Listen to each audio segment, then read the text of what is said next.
Guyyaan har'aa guyyaa gammachuu guyyaa dhaloota lammataa Ustaaz Abdul Maalik Ibrahimaa Kichuu firaa fi ollaan shamaraaf dardaraan dhufan gammachuu teessan qotachuu baganuu gammadaa misirroonni lachuu. Guyyaan har'aa guyyaa gammachuu guyyaa dhaloota lammataa Ustaaz Abdul Maalik Ibrahimaa Kichuu firaa fi ollaan shamaraaf dardaraan dhufan gammachuu teessan qotachuu baganuu gammadaa misirroonni lachuu.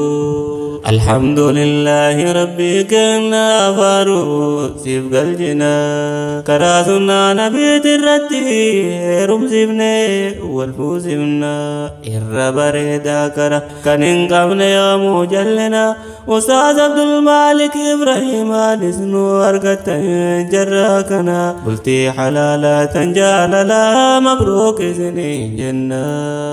bultiin diriidhaa gammachuu callaa fuudhaa feeru magaarii sunnaa rasuulaa haadhaa fi abbaan firaa fi ollaan baheesin fuusisee karaa halaalaan gammachuun teessan urgaan halaala misirroon lamaan gammadaa galaa xiqqaa fi guddaan fuulli isaaniifa gammachuu teessan gammachuun laalaa misirroolee teenna lamaan Ustaaz Abdul Maalik Ibrahimaan bultiin teessan tan guutamtee jaalalaan gagammada tattabachaa nyaata wal gurshaafaan bultiin teessan tan gammachuu isin nurraan tuqin hamaan bu'aa jaalala bultii ilmaa isiniif haalaatu rahmaan. Guyyaan har'aa guyyaa gammachuu guyyaa dhaloota lammataa Ustaaz Abdul Maalik Ibrahimaa Kichuu firaa fi ollaan shamaraaf dardaraan dhufan gammachuu teessan qotachuu baganuu gammadaa misirroonni lachuu. Yaa misirroota irraa kan bor haadhaaf abbaa taatan ilmaanii Ustaaz Abdul Maalik Ibrahimaanii dhaloota hangafa kan firaa fi ahliin abdiin eeguu bira nu dabartanii guyyaa dhaloota lammaffaa keessan isinis abdiin nu eeydanii wal gartanii wal filattanii halaalarraa wal yaaddanii wal booharsituu dawwaltanii isiniif dhufe gaa kunoo guyyaan isinis abdiin eeydanii kunoo xiqqaa fi guddaan dhiiraa dubartiin gammachuu teessan sinii dabaalanii guyyaa har'aatu keessanii baganuu gammadanii guyyaan dhaloota lammaffaa keessan kan firaa fi ollaanis abdiin eegu guyyaan sun sinii dhufee namuu asiif achi fiigu gammachuu teessan sinii dabaalu dhiiraa dubartii mimmiidhagu mabruuk isin hin jenne warra arree lama argu jaalalli bultii babbareedduun dhawaatumaan isin juddutti nu hamargu dhiiraa fi durbaa warra ilmaan horeenuu dagaagu shaytaana isiif jinni hamaa isin irraa nu haalagu Ustaaz Abdul Maalik Ibrahimaa mabruuk mabruuk alfa mabruuk. Guyyaan har'aa guyyaa gammachuu guyyaa dhaloota lammataa Ustaaz Abdul Maalik Ibrahimaa Kichuu firaa fi ollaan shamaraaf dardaraan dhufan gammachuu teessan qotachuu baganuu gammadaa misirroonni lachuu. Yaa misirroota har'aa warra bor abbaa fi haadha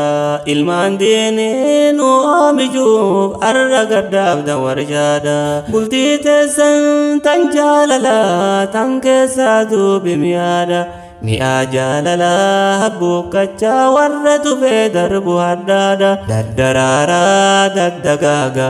ifaanuu mul'adha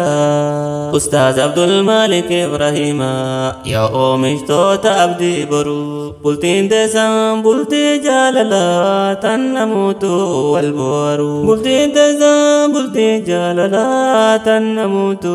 irra baru bultii jaalala walitti hin korkonne warra dubbii hin kokkonne kan mujochaa walii irra taru warra kabajaa walii beeku kan kabana ta'ee wal sataru jaalalaaf gammachuun sinii hawwinaa warra walii waaru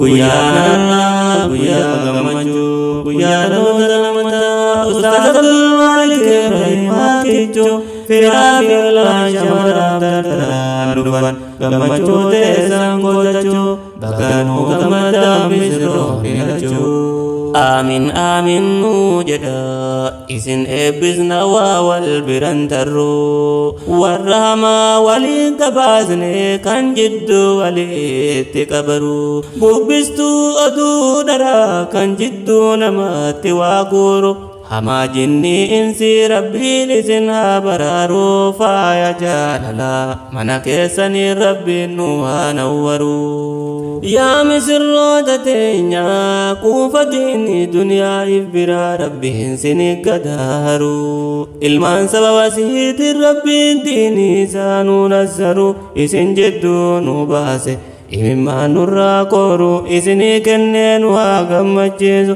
سني gammanne mabruk mabruk sini jenne mabruk gammachuun teessan dacha dacha wal haa waruu